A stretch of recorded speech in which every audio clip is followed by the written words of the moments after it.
Hi students, the topic of this video lecture is total quality management system. अब इसमें क्या चीज़ आ जाती है, इसमें वो ऑल जो इसमें मैनेजमेंट होगी, all the laboratory work flow है और कैसे लेबॉर्ट्री के रिज़ल्ट को जनरेट किया जाए और ऐसे जनरेट किया जाए कि ना सिर्फ वो एक्यूरेट हो, रिलायबल हो, बल्कि वो कम टाइम में आप प्रोड्यूस भी कर सकें और उस कस्टमर सेटिस्फेक्शन भी उसमें आपको अचीव हो सके।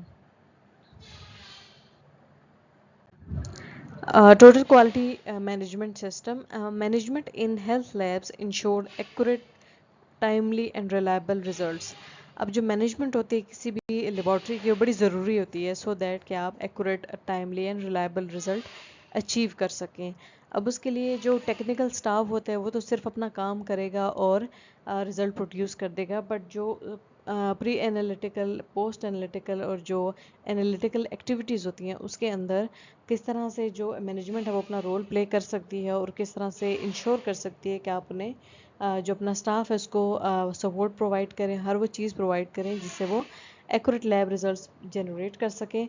और जितनी अच्छी सुपरविजन होगी, जितना अच्छा जो कोऑर्डिनेशन होगी, उतना ही स्मूथली चीज़ें चलेंगी और उतना एफिशिएंटली आप काम कर सकें और उतनी ही एरर्स के चांसेस कम होंगे।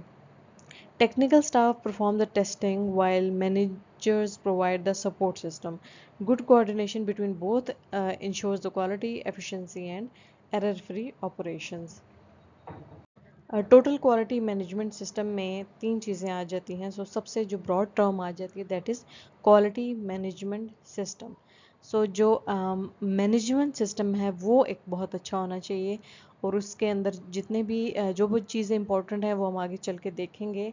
और इसके अलावा जो क्वालिटी एश्योरेंस है, यानी प्री एनालिटिकल, एनालिटिकल और पोस्ट एनालिटिकल फेजेस में तमाम चीज़ें ऐसी होनी चाहिए, ऐसा वर्क फ्लो होना चाहिए जो कि प्रॉपरली हो, कहीं पे भी कोई भी हर्डल ना हो, कहीं इशू ना हो और स्मूथली वो सब प्रोसेसेस को होना चाहिए। फिर है क्वालिटी कंट्रोल, यानी जो एनालिटिकल सिस्टम है उसमें जो आने वाले इश्यूज़ क्या हैं और उनको किस तरह से ठीक किया जाता है। सबसे पहले हम जो ब्रॉडर टर्म है क्वालिटी मैनेजमेंट सिस्टम उसको देख लेते हैं, उसकी क्या डेफिनेशन है और किसने उसको डेवलप किया। डेफिनेशन है set of coordinated activities to direct and control an organisation with regard to quality. कि कुछ ऐसी आपने कोऑर्डिनेटेड एक्टिविटीज़ प्रोवाइड कर दी कि जो ना सिर्फ लेबॉर्ट्री को या ऑर्गेनाइजेशन को डायरेक्शन प्रोवाइड करेगी और उन्हें कंट्रोल भी प्रोवाइड करेगी सो दैट कि जो लेबॉर्ट्री है उसकी क्वालिटी अचीव हो सके। और ये जो सिस्टम है, इसकी जो डेफिनेशन है इसकी CLSI एंड ISO ने बनाई है। और CLSI क्या है और ISO क्या है? CLSI is a clinical and laboratory standard institute है और जो ISO है वो है इंटरनेशनल ऑर्गेनाइजेशन ऑफ स्टैंडर्ड्स। अब ये दोनों इंटरनेशनल ऑर्गेनाइजेशन है। ISO is the largest developer of the standards और इसका जो जिनेवा में ये है, स्विट्ज़रलैंड में ये इसका सेंटर है। और ये जो है CLSI, ये इसका सेक्रेटेरिएट है और ये अमेरिकन बेस्ड ऑर्गेनाइजेशन है। सो ये दोनों जो हैं ये ऐसे स्टैंडर्ड्स प्रोड्यूस करती हैं सो कि सारी जो के वर्ल्ड्स हैं उसकी जो लैब्स हैं उनमें जो है अप्लाई होते हैं। Now we will see that the quality management system model के quality management system को achieve करने के लिए ऐसी क्या चीज़ें हैं और ऐसी क्या चीज़ें डेवलप की हैं CLSI और ISO ने। The quality model used here organizes all of the laboratory activities into 12 quality system essential. This quality management system model was developed by CLSI and is fully compatible with ISO standards. ये CLSI ने develop किया है और ये compatible है ISO standards के according. Each must be addressed if overall laboratory quality improvement is to be achieved. सो जितने भी 12 क्वालिटी सिस्टम एसेंशियल हैं उन सबको फॉलो करना चाहिए सो दैट जो लेबॉर्ट्री है उसकी क्वालिटी इम्प्रूव हो सके and assurance of the accuracy and the reliability, so that आपके जो रिजल्ट्स हैं वो ना सिर्फ एक्यूरेट हों बल्कि रिलायबल हों। These are the 12 quality system essentials और हर एक को अचीव करना चाहिए, हर एक पे को एड्रेस करना चाहिए सो दैट आप जो क्वालिटी सिस्टम है उसको अचीव कर सकें। ऑर्गेनाइजेशन यानी आप जो इदारा आप बनाना चाह रहे हैं, जो लैब बनाना चाह रहे हैं, उसका स्ट्रक्चर कैसा होना चाहिए, उसमें कितनी फैसिलिटीज़ होनी चाहिए और किस तरह का वो स्ट्रक्चर हो सो दैट ये क्वालिटी सिस्टम बनाया जा सके और उसमें पर्सनल यानी क्या ऐसे एम्प्लॉयज़ कैसे हों आपके, या जो काम करने वाले हैं उनकी क्या आपकी क्वालिफ़िकेशन आपको चाहिए, क्या एलिजिबिलिटी होनी चाहिए, उनकी कॉम्पिटेंट हैं या नहीं है, इक्विपमेंट कैसा होना चाहिए, परचेजिंग आपने, और परचेजिंग जो किट्स वगैरह हैं, जो इक्विपमेंट्स, हर चीज़ की परचेजिंग, और उनके लिए इन्वेंट्री बनाना। इन्वेंट्री मतलब कोई स्टोर रूम या इस तरह से, सो दैट जो भी चीज़ें आपको अवेलेबल हों या जो भी चीज़ आपको चाहिए हो वो ऑल टाइम अवेलेबल हों। प्रोसेस कंट्रोल के जो भी प्रोसेस है लेबॉर्ट्री क्वालिटी का from the start to end, वो किस तरह से एक कंट्रोल्ड एनवायरनमेंट में चले। इंफॉर्मेशन मैनेजमेंट का मतलब है किस तरह से आपने जो पेशेंट से अपनी इंफॉर्मेशन लेनी है उसको सेव करना है, या रिकॉर्ड वापस आपने उनको जो रिपोर्ट देनी है, वो हर जो सिस्टम है वो प्रॉपर होना चाहिए। अब जदीद सिस्टम आ चुके हैं, कंप्यूटराइज सिस्टम है, सो दैट जो इंफॉर्मेशन मैनेजमेंट है वो भी इम्प्रूव होती है। डॉक्यूमेंट्स एंड रिकॉर्ड्स को आपने किस तरह मैनेज करना है, अक्रंस मैनेजमेंट किस तरह करनी है कि कोई अगर हॉस्पिटल में कोई इंजरी किसी को हो जाए, कोई ऐसा हादसा हो जाए, कोई ऐसा इंसिडेंट हो जाए, उसको किस तरह से मैनेज करना है, और जो अपने एम्प्लॉयज़ है उनकी असेसमेंट किस तरह से करनी है, और प्रोसेस इंप्रूवमेंट में आप क्या रोल प्ले कर सकते हैं, कस्टमर सर्विस आप किस तरह इंप्रूव कर सकते हैं, और फैसिलिटीज़ और जो सेफ्टी है वो क्या क्या होनी चाहिए। So these are the 12 components जिनको अचीव करना मस्ट है। हमने जो क्वालिटी मैनेजमेंट सिस्टम है उसको भी देख लिया, और उसके बाद हम मूव करेंगे क्वालिटी एश्योरेंस की तरफ। क्वालिटी एश्योरेंस क्या है? The total process whereby the quality of a laboratory reports can be guaranteed. So total process mean कि जो सैम्पल कलेक्शन या जो प्री एनालिटिकल फेज़ है वो कैसी होनी चाहिए, जो एनालिटिकल फेज़ है वो कैसी होनी चाहिए, जो पोस्ट एनालिटिकल फेज़ है वो कैसी होनी चाहिए, और हर एक में क्वालिटी होनी चाहिए, सो दैट आप जो है वो क्वालिटी रिपोर्ट्स भी जनरेट कर सकें। रिजल्ट राइट हो, राइट टाइम पे हो, राइट स्पेसिमेन हो, राइट पेशेंट हो, राइट इंटरप्रिटेशन हो, और राइट प्राइस हो, तो आप क्वालिटी अश्योरेंस को अचीव कर। So this is a quality assurance cycle, या फिर लेबोरेटरी पाथ ऑफ वर्कफ्लो। इसमें 3 चीज़ें हैं, प्री एग्जामिनेशन फेज़ है, एग्जामिनेशन या पोस्ट एग्जामिनेशन फेज़, या इसको कहते हैं pre analytical, analytical and post analytical phase. Pre examination में आ जाता है कि हर वो प्रोसेस जो कि आपने टेस्ट को रन करने से पहले जो फेजेस हैं उनमें आ जाता है पेशेंट क्लाइंट प्रिपरेशन या सैंपल कलेक्शन आपने कैसे करनी है। पर्सनल कॉम्पिटेंसी टेस्ट एवेलुएशन, यानी जो पर्सन आपका काम कर रहा है वो कॉम्पिटेंट है या नहीं है, उसकी भी एवेलुएशन होनी चाहिए। सैंपल रिसीट है, और जो एक्सेशनिंग होती है, जो भी सैंपल की या उनकी लेबलिंग होती है, उनका नंबर होता है, वो भी प्रॉपर उसमें सब कुछ आ जाता है, और उसकी भी प्रॉपर जो है वो क्वालिटी होनी चाहिए। सैंपल ट्रांसपोर्ट किस तरह किया जाए, तो ये सारी फेजेस हैं, इनमें बहुत ज़्यादा एरर के चांसेस होते हैं, यानी 70% एरर जो है इसमें हो सकता है। उसके बाद आ जाती है एग्जामिनेशन या क्वालिटी कंट्रोल टेस्टिंग, जिसके अंदर जो लेबॉर्ट्री टेस्ट जो एनालिसिस है उसमें आपने किस तरह से क्वालिटी को इम्प्रूव करना है, किन चीज़ों का देखना है, उनको किस तरह से ठीक करना है। फिर आ जाती है पोस्ट एग्जामिनेशन, जिसमें रिज़ल्ट जो एनालाइज करने के बाद जब आपने रिपोर्ट करनी है उसको किस तरह से रिपोर्टिंग करनी है, उसमें कोई एरर नहीं होना चाहिए, प्रिंटिंग में कोई एरर नहीं होनी चाहिए, रिकॉर्ड कीपिंग प्रॉपर होनी चाहिए, सो दैट कोई मिस हैंडलिंग ना हो जाए रिपोर्ट्स की। So this was the quality assurance cycle. What are the phases of the laboratory errors, और उसमें आ जाता है प्री एनालिटिकल फेज़ है, उसमें एरर्स जो before the process of analysis होते हैं। एनालिटिकल में errors arise during the process of testing और एक्सपेरिमेंटेशन, और पोस्ट एनालिटिकल में आ जाता है वो एरर जो कि after the process of analysis हो जाता है। प्री एनालिटिकल स्टेज में कौन कौन से एरर्स हो जाते हैं, उन्हें कैसे करेक्ट किया जा सकता है। अनसूटेबल सैंपल कलेक्शन अगर आपने कर दी है, और यानी ऐसा सैंपल जो आपको कलेक्ट नहीं करना चाहिए था वो आपने कर दिया है, या फिर कोई ऐसा प्रोसीजर है जो आपने प्रॉपरली फॉलो नहीं किया है सैंपल कलेक्शन का, तो उसमें एरर्स आ सकते हैं।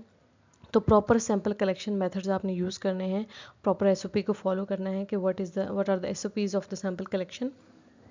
मिस लेबलिंग हो सकती है, सैंपल एंड टेस्ट जो मटेरियल है उसको क्लियरली लेबल नहीं किया गया था, सो वो आगे चल के जो है वो मिस हैंडल हो गया। इम्प्रॉपर ट्रांसपोर्टेशन, एक जगह से दूसरी जगह जब आप सैंपल भेजते हैं या एक लैब से दूसरी जगह भेजते हैं, तो उसमें क्या होता है कि आपने प्रॉपरली ट्रांसपोर्ट करना चाहिए, सो दैट कहीं वो भी मिस हैंडल ना हो। Test materials are transported to the lab in proper container and the recommended temperature. So container भी प्रॉपर होना चाहिए जिसमें वो ट्रांसपोर्ट आप कर रहे हैं, और वो टेम्परेचर भी प्रॉपर होना चाहिए, यानी उसको एक अच्छा टेम्परेचर दें। मोस्टली जो सैंपल है उन्हें जो आइस पैक्स है उनमें रख के ट्रांसपोर्ट किया जाता है, सो दैट वो कूल टेम्परेचर पे रहें, और कूल टेम्परेचर पे जो है वो सैंपल के ख़राब होने के चांसेस कम होते हैं। सैंपल्स और materials are mishandled prior to analysis, और एनालिसिस से पहले अगर किसी किस्म का मिस हैंडलिंग हो जाती है तो उसके लिए क्या है कि अगर कोई भी ऐसा सैंपल आ जाता है जो इन्फेक्शियस होता है या टॉक्सिक होता है, तो उसकी क्या होती है कि आपने ट्रिपल पैकेजिंग करनी होती है, और प्रॉपर जो है वो वार्निंग लेबल्स अटैच कर दिए जाते हैं ताकि वो मिस हैंडल ना हो, कोई गिर वगैरह ना जाए। अगर तो उसके बाद अगर आप बाहर लेबल लगा देंगे कि ये एक बायो हैज़र्ड है या फिर ये एक डेंजरस सैंपल है, तो उससे क्या होगा कि जो उसको हैंडल करने वाले हैं प्रॉपरली हैंडल करेंगे और उसको मिस हैंडल नहीं होने देंगे। इम्प्रॉपर स्टोरेज में है कि अगर किसी सैंपल की स्टोरेज रिक्वायर है फॉर द लॉन्ग टाइम, तो उसको भी आपने प्रॉपरली स्टोर करना है, और कोई भी वहाँ पे चाहे वो सैंपल या टेस्ट मटेरियल है उसकी प्रॉपर स्टोरेज भी इम्पॉर्टेंट है। एनालिटिकल स्टेज में क्या आ जाता है कि रॉन्ग टेस्ट रिएजेंट्स और प्रोपोर्शन ऑफ रिएजेंट्स और एक्सपायर्ड रिएजेंट, यानी आपने जो रिएजेंट्स हैं वो ही गलत यूज़ कर लिए, या फिर उनके प्रोपोर्शन गलत यूज़ कर ली, या फिर वो एक्सपायर्ड यूज़ कर लिए, तो उसका जो है करेक्शन क्या है कि आपने राइट और कोई एक्सपायर्ड रिएजेंट यूज़ नहीं करना। Defective and non calibrated equipment अगर आप यूज़ कर रहे हैं, और उससे क्या होगा, जो लेबॉर्ट्री इक्विपमेंट्स हैं आप उसकी करेक्शन ऐसे कर सकते हैं कि well maintained and calibrated equipment use करें। अगर कोई एसओपी को फॉलो नहीं कर रहा तो एसओपी उसको करेक्ट करने के लिए अब हर एसओपी जो डॉक्यूमेंट हो, यानी जो अक्सर ऐसा होता है जो मशीनें होती हैं उसके ऊपर ही एसओपीज़ लिखे होते हैं, उससे ये होता है कि अगर डॉक्यूमेंटेड होंगे, अगर वो एक्सेसिबल होंगे हर काम करने वाले को, तो वो आसानी हो जाएगी कि वो एसओपी फॉलो कर रहे हैं। फॉर एग्जांपल अगर मशीन के ऊपर एसओपी भी लिखे होंगे तो उन्हें फॉलो करना आसान होगा, बजाय इसके कि एसओपीज ढूंढते रहे कहाँ पड़े हैं, इसको कैसे यूज़ करना है। जितने वो एक्सेसिबल होंगे उतना ईजी होगा उन्हें यूज़ करना। अगर कोई एसओपी फॉलो नहीं कर रहा उसके अगेंस्ट एक्शन लेना चाहिए। अगर कोई स्टाफ ऐसा है जो कि एसओपीज़ को फॉलो नहीं कर रहा तो उसके अगेंस्ट एक्शन लें, सो दैट नेक्स्ट टाइम ये चीज़ ना हो। पोस्ट एनालिटिकल स्टेज में क्या आता है कि अगर कैलकुलेशंस में कोई एरर हो, रिकॉर्डिंग में एरर हो या इंटरप्रिटेशन में एरर हो, तो उसको ठीक करने के लिए कैलकुलेशन मैनुअल अवॉइड करें। कंप्यूटराइज अब हो गई हैं, वेल ट्रेन जो एम्प्लॉयज़ हैं उनको आप यूज़ कर, ऐसा ना हो कि किसी ऐसे इंसान को आपने रिकॉर्डिंग के लिए या रिपोर्टिंग के लिए रख लिया जिसको स्पेलिंग नहीं आएंगे किसी चीज़ के, तो उससे युका के नेम की गलती हो सकती है या फिर लिखने में कोई गलती हो सकती है। तो जो भी उसके अलावा जो इंटरप्रेट एंड रिकॉर्ड कर रहा है रिजल्ट को, वो भी प्रॉपर होना चाहिए और उसको भी सब कुछ पता होना चाहिए। Quality control, a statistical process that control errors in the performance of test and verification of the test results. Quality control एक स्टैटिस्टिकल प्रोसेस है। अब इसमें क्या होता है कि जिस तरह से इक्विपमेंट्स हैं उन पे ऐसे स्टैट्स लगाए जाते हैं, या ऐसा एक वेल नोन एलजे चार्ट है उसको लगाया जाता है, सो दैट आप देख सकें कि जो आपका इक्विपमेंट है या उसमें तो कोई मसला नहीं है, किसी रिएजेंट में कोई मसला तो नहीं है, या जो ह्यूमन एरर तो नहीं है। सो एनालिसिस के दौरान होने वाली जितनी भी मिस्टेक्स हैं उनको एवेलुएट करने के लिए क्वालिटी कंट्रोल का प्रोसेस किया जाता है। ये किस लिए किया जाता है कि आप एरर डिटेक्ट कर सकें, उन्हें एवेलुएट कर सकें और उससे करेक्ट कर सकें। एरर किस वजह से हो सकते हैं? सिस्टम में प्रॉब्लम हो सकती है, एनवायरनमेंट में प्रॉब्लम हो सकती है, या ऑपरेटर जो काम कर रहा है उसकी परफॉर्मेंस में इशू हो सकता है। अगर तो क्वालिटी कंट्रोल अच्छी हो तो वो लैब के रिजल्ट्स हैं उनमें कॉन्फिडेंस आता है। अगर आप क्वालिटी कंट्रोल को अचीव ना करें और उसको आप प्रॉपरली अप्लाई ना करें, तो ऐसे कौन से नेगेटिव कॉन्सिक्वेंसेस हैं जो आपको फेस करने पड़ते हैं? Time waste. अब इसमें क्या होता है, ज़ाहिर आप एक्सपेरिमेंट करते हैं, जब आप टेस्ट करते हैं और अगर आपको दोबारा से करना पड़ जाए तो आपका टाइम वेस्ट होता है, आपका भी टाइम वेस्ट होता है, जो टेस्ट करवा रहा है उसका भी टाइम वेस्ट होता है। बजट में इम्प्लीकेशन होते हैं, ज़ाहिर आप रिएजेंट यूज़ करते हैं, आपने अगर टेस्ट को रिपीट करना हो तो दोबारा से आपको रिएजेंट एक्सपेरिमेंट लगाना पड़ेगा, उसके लिए भी फिर आपके बजट में इश्यूज़ आ जाते हैं, ज़ाहिर चीज़ें वेस्ट होती हैं। रिज़ल्ट जो है अनरिलायबल हो जाते हैं। ज़ाहिर आपका अगर एक दफ़ा आपके टेस्ट गलत गए तो आपकी लैब पे दोबारा तो वो टेस्ट कराने नहीं आएगा, तो इसके लिए उनका कॉन्फिडेंस भी जो कस्टमर है उसका कॉन्फिडेंस कम हो जाएगा कि हाँ ये तो रिलायबल रिज़ल्ट नहीं है।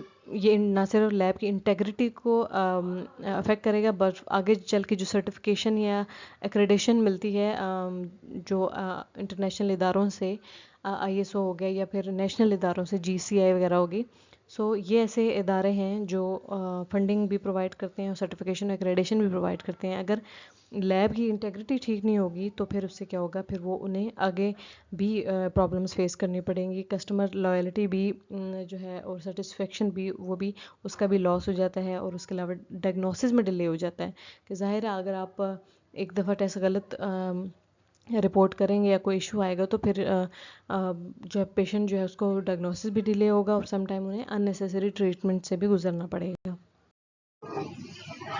Use of automated analyser in clinical laboratories.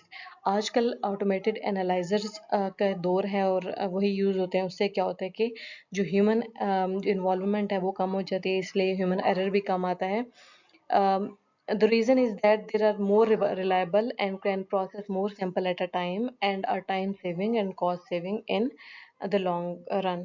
So जो ऑटोमेटेड हम एनालाइजर यूज़ कर रहे हैं और उनके बहुत सारे फ़ायदे हैं और जो आप क्वालिटी कंट्रोल अचीव करने के लिए ये बहुत अच्छा ऑप्शन है। उसके अलावा बहुत सारी ऐसी कंपनीज हैं जो एनालाइजर्स होते हैं उनके साथ साथ कंट्रोल मटेरियल भी प्रोवाइड करती है, सो दैट आप जो जितने भी पैरामीटर्स आप जो मशीन पे लगाएंगे तो उनको आप असेस कर सकते हैं कि वो मशीन जो है उनको ठीक उन जो भी पैरामीटर्स हैं उनको मेजर कर सकेगी। There are several internationally accepted standards applicable to laboratories, and many of these have been developed by ISO या International Standards of Organization. So, जितनी भी लेबॉर्ट्रीज हैं दुनिया में जहाँ पर भी बहुत सारे ऐसे स्टैंडर्ड्स हैं जो यूज़ होते हैं, वो सब के सब जो है वो ISO डेवलप करता है। और ISO is the world largest standard developer and publisher. It includes 159 countries and its main center is located in Geneva, Switzerland. और अगर हम नेशनल लेवल पे किसी इदारे की बात करें जो कि पाकिस्तान में जो लेबॉर्ट्रीज़ हैं उनकी क्वालिटी को असेस करता है, और that is Pakistan national accreditation council. It was established 1998 और it has secured the signatory status for laboratory testing and calibration. ये एक ऐसा प्रोग्राम रन करता है जो कि एक नॉन प्रॉफिट प्रोग्राम है, that is national external quality assurance program of Pakistan. It is a non-profit quality assurance program run by AFIP at national level. So AFIP में ये लोकेटेड है और ये NACAP ये वाला जो प्रोग्राम है ये रन करता है। It ensures the quality assurance of labs around the country. तो लेबॉर्ट्री में जितना भी pre analytical, post analytical and analytical phases में जितने भी जो भी टेस्टिंग क्वालिटी है उसको बेहतर बनाने के लिए ये काम करता है।